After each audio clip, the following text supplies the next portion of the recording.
So continuation of discussion for topic chemical energetics. Question and these are the doubts related to the assignment. So question number 42, the standard enthalpy change of formation of carbon dioxide and methanoic acid is given. Calculate the enthalpy change for this reaction. So this is unknown. So whenever a formation is given, we add a link and that link is element. So what are the elements here? The carbon is there in a standard state like solid. The hydrogen is there existing as a gaseous state, and oxygen is there, which is O2, again in a gaseous. So what happened? They might react, carbon and oxygen might react only together and result in a formation of carbon dioxide, and formation of carbon dioxide is minus 394 when 1 mole is formed. As you can see, only 1 mole is formed. And same way, when all the three elements react with each other, this result in a formation of methanoic acid, and the total enthalpy change is 409. According to Hess law, the overall energy change is independent of the route or the path we follow. So where the two arrows are pointing out, that is the start of the cycle, and where the two arrows are pointing in, that is end of the cycle. So means if we follow route 1 or we follow route 2, the overall energy change does not depends on that. So I can say minus 394 plus x is equals to minus 409. So this is negative, other side will be positive. So x is equals to minus 409 plus 394. When we substitute these values, it will come out as minus 15 kilojoule per mole. Is it clear? This question 42.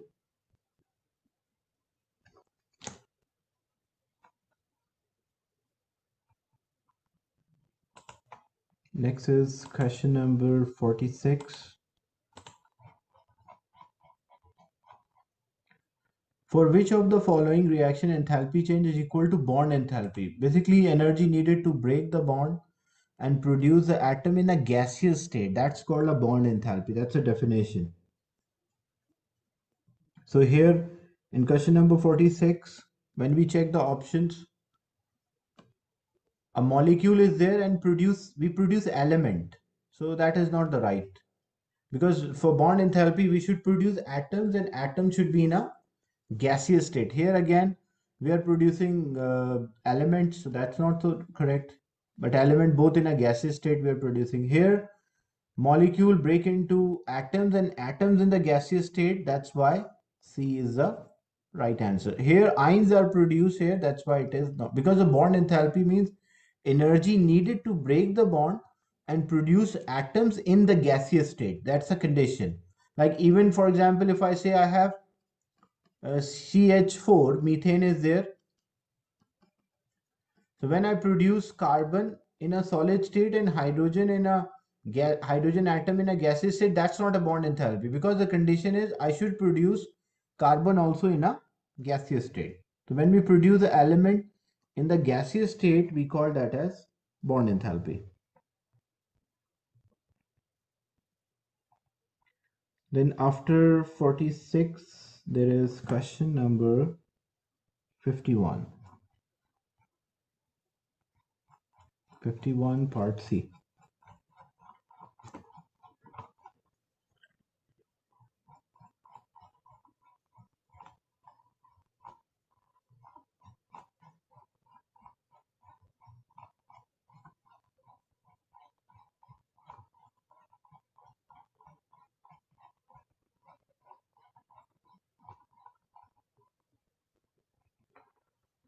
Okay, this is about the lattice energy of strontium.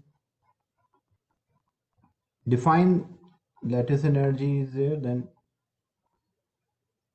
the lattice energy of sodium fluoride and magnesium fluorides are shown. Explain in terms of size and the charge why the lattice energy of magnesium fluoride is higher. Look, the lattice energy depends on two things. Number one, the size of the ions. The size of the ion should be small as possible, and the charge on the ion should be large as possible, greater charge. So when we compare sodium and magnesium belongs to same period, so they will have the same number of shell. But because magnesium is having a greater nuclear charge, so size of the magnesium will be, sodium electronic configuration is 2, 8 and 1 for sodium atom. Magnesium electronic configuration is 2, 8 and 2. But because there are 12 protons in the nucleus which will attract, so magnesium, when it will turn into ion, this is magnesium atom, but when it turn into ion, the electrons are lost from the last shell. So the magnesium ion will be smaller in size as compared to sodium ion, because there is a greater difference in the proton to electron ratio and stronger nuclear force is there. That's why the size decrease, so higher lattice energy. And the second thing, there's a greater charge, so greater charge in magnesium, so there is more attraction. As a result of greater attraction, it will have a higher lattice energy. So lattice energy depends on size of the ions, should be small as possible, and charge on the ion should be greater as possible or high as possible, so that they will have more attraction and have a stronger or higher lattice energy.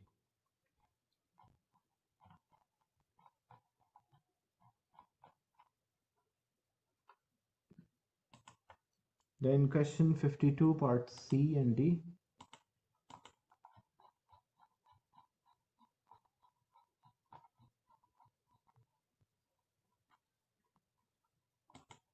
The enthalpy changes can be calculated by using the enthalpy change of combustion values. When we burn carbon, hydrogen and methane, these are the values given. Use the data, complete the Hess law. So combustion is given. So when combustion is given, the common product, when we burn them, like we burn carbon or hydrogen in the presence of oxygen, so what it produced carbon dioxide, 1 mole of carbon dioxide, and it produced 2 moles of, because 2 moles of hydrogen are burned, so it will produce 2 moles of water molecule. And the equation must be balanced, like the number of oxygen here 2 and 2, 4 are there. So we should have 2 oxygen molecules. Same way, when methane is burned, the common product is carbon dioxide and water is there. So we need this value. This is unknown. This is X. When methane is burned, that is minus 200 and minus 890. When carbon is burned, when 1 mole of a carbon is burned,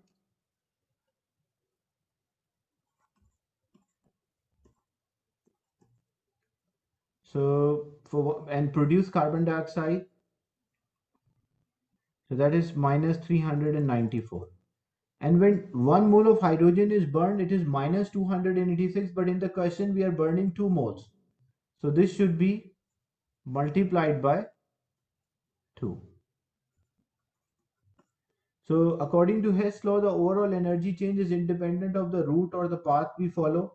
Where the 2 arrows are pointing out, that is the start of the cycle. So when the combustion is given, reactant to product, and the product burn and give a common product, means common resultant.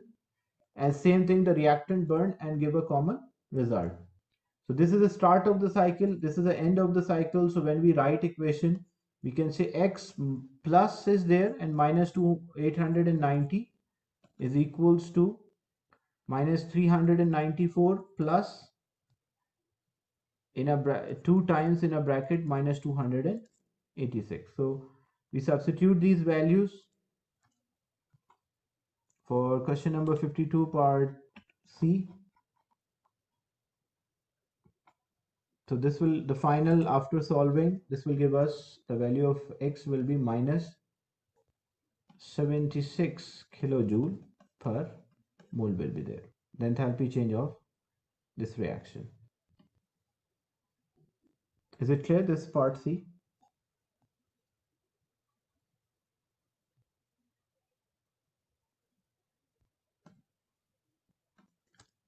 And for part D, this is the space for the working. In part D, use the data to calculate the mean bond enthalpy for CH in methane. So how we can work out the mean bond enthalpy? Mean bond enthalpy means energy needed to break the bond. Energy here, how many bonds are there? Because in CH4, four bonds are formed. Because when CH4 is formed, there are four CH bonds are formed, and that has a total energy of 1652. But we need for each bond. So if we need for one, because you can see from the equation, when one carbon react with four hydrogen, give four like CH4 means four CH bonds are formed. So we need only for one. So 1652 divided by 4. So when we substitute, and bond enthalpy is always positive because it's not like energy, it is energy needed to break the bond according to definition. That's why whenever you write a bond enthalpy, like student think it is negative, so they took negative and they write when you take average 430, that will be wrong.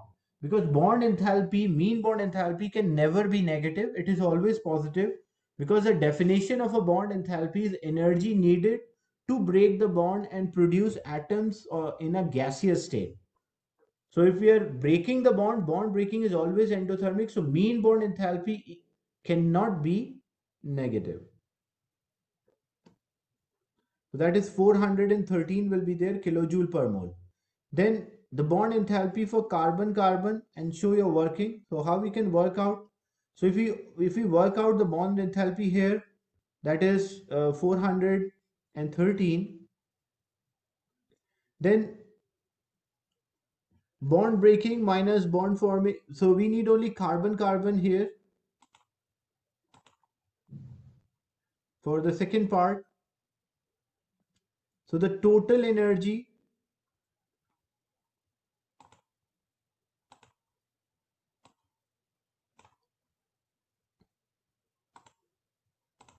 for ethane, two carbon atoms are there, then hydrogen.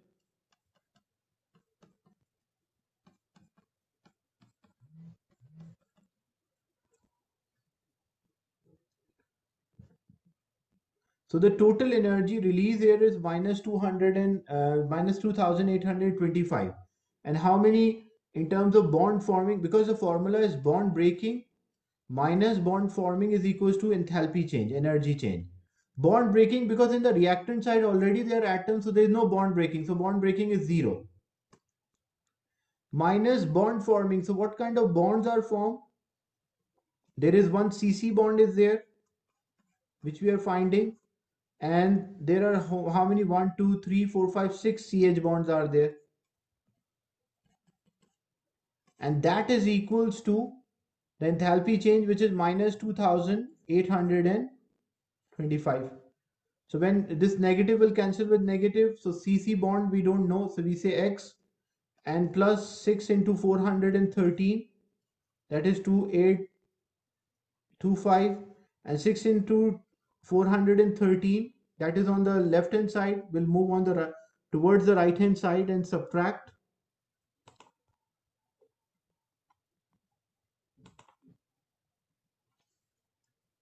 So 6 multiplied by 413, so we move other side, so X is equals to 2825 minus 6 times 413.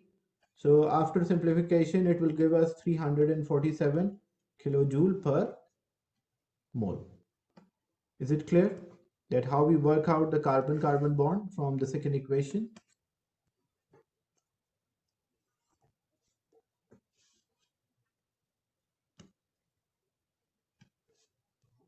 Then next is question number, this was 52 part D, 53A, A2, 53A2.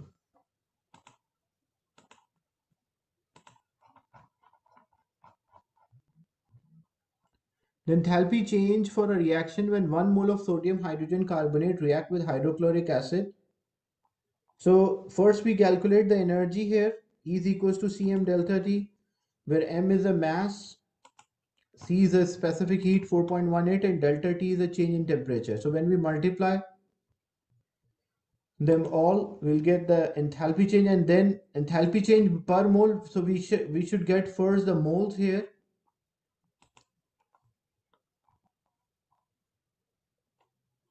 So this is 0.01 moles. So we have the moles here, and we already calculated the mass is same as the volume of the solution. So 25 times 4.18 times the temperature change is 11. So we multiply them, we'll get the enthalpy change. This is not enthalpy change, this is just the energy release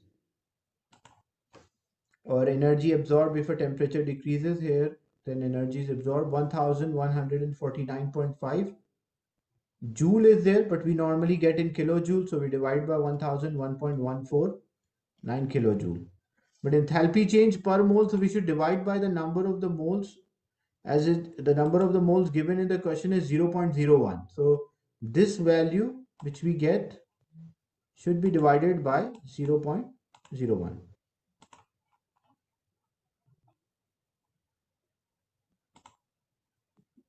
So 1.149 divided by 0.01. So this will give us delta H, or enthalpy change per mole. So kilojoule per mole will be there. And if the temperature rises, it will be exothermic, negative sign. The temperature rise, so it means it's an exothermic reaction. So we have to put by ourselves the negative sign whenever it's an exothermic reaction. So when you divide, you will get 115 kilojoule per mole, but that should be negative. So this was question number 53A2, and then C is there.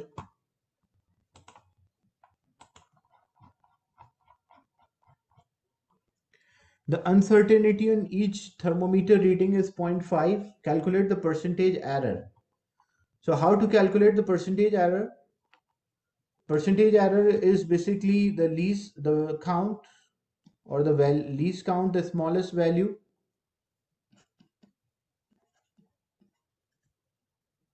or the error we can say, divided by the value recorded multiplied by 100. So uncertainty or least count, because we are reading a thermometer twice, like we will measure the initial temperature and then we'll measure the final temperature. So if you are measuring initial temperature, there will be error in the reading, like we measure it in our reading, there will be error of 0.5. Then after some time we measure the final temperature, so there will be an error in our reading 0.5. So what will be the total error in our reading? Because we are reading the instrument twice, so our error will be double. If we just read once, then our error is only one time. So it will be 0.5 multiplied by 2 divided by 1 divided by 11, because the temperature change, into 100. So the percentage error will be 0.5 multiplied by 2, which is 1. So 1 divided by 11 into 100. So which is about 9%. Is it clear? The percentage error in the reading?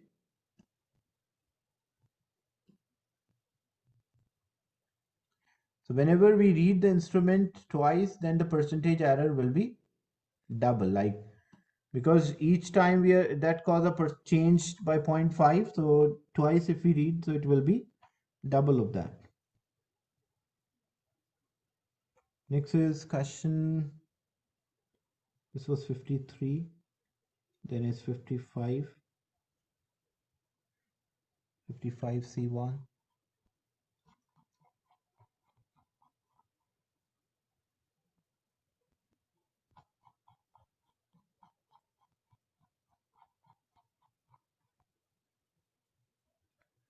Copper sulfate hydrated turn into aqueous. Briefly describe experimental procedure that you would use to obtain the data necessary to calculate delta H1. So given as a known mass of hydrated copper sulfate crystals, so we need the enthalpy change. You should state the apparatus you would use at the measurement. Look, to get the enthalpy change, we need energy and we need moles. That is the thing. How to get the energy? Energy is equals to Cm delta T. So if we know the specific heat is fixed for water, the mass is same as the volume, and delta T is the change in temperature. And how to get the moles? So moles equal mass in gram divided by molar mass. So to get the most moles, we should get mass in gram divided by molar mass. Molar mass is known for a substance, so that we don't have to. So we need the mass in gram. So what are the things which we have to measure? And this is the mass of the solution, or same as the volume of solution. So we need the apparatus which we need to measure these parameters. We need the mass which or the volume of the solution. So using a measuring cylinder, we can measure the volume of the solution. Then using the balance, we can work out the mass of the solution, and using a thermometer, we can measure the temperature change. So use measuring cylinder to measure the volume of the water, then add a known mass of, then measure the mass of copper sulfate, hydrated copper sulfate by using balance, then mix them inside a container, not mix them initially, then using a thermometer, measure the initial temperature and then the final temperature, then use the formula to calculate the enthalpy change. So mix them, because whenever a reaction, it's, as you can see here, this is endothermic reaction, so it means it will absorb energy from the surrounding. So we should have a perfectly insulated container, because we don't have to supply any energy for the reaction. So we'll use a measuring cylinder, we will fill it with water.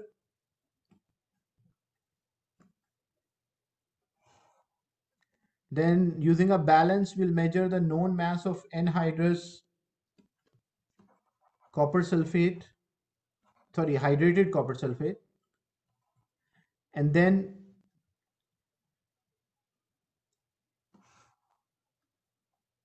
we will place the water inside the container. The insulated container should be there so that it won't absorb any energy from the surrounding. And we transfer this water into a container. Then we, using a thermometer, we will measure the initial temperature, that is T1. Then we'll add this solid and stir. You can use, instead of stirrer, you can use the same thermometer, and then record the temperature for every 3 minutes or 30-second interval to know the final or maximum temperature. So we'll have temperature change, we'll have mass, which is a volume of solution, and we have the mass of a substance, so we can work out the enthalpy change practically. Is it clear?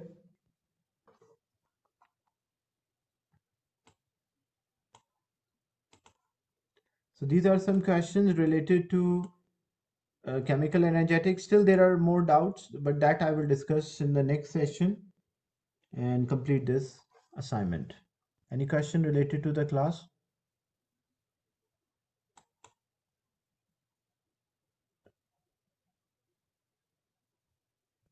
So I'll end the session and share this with you.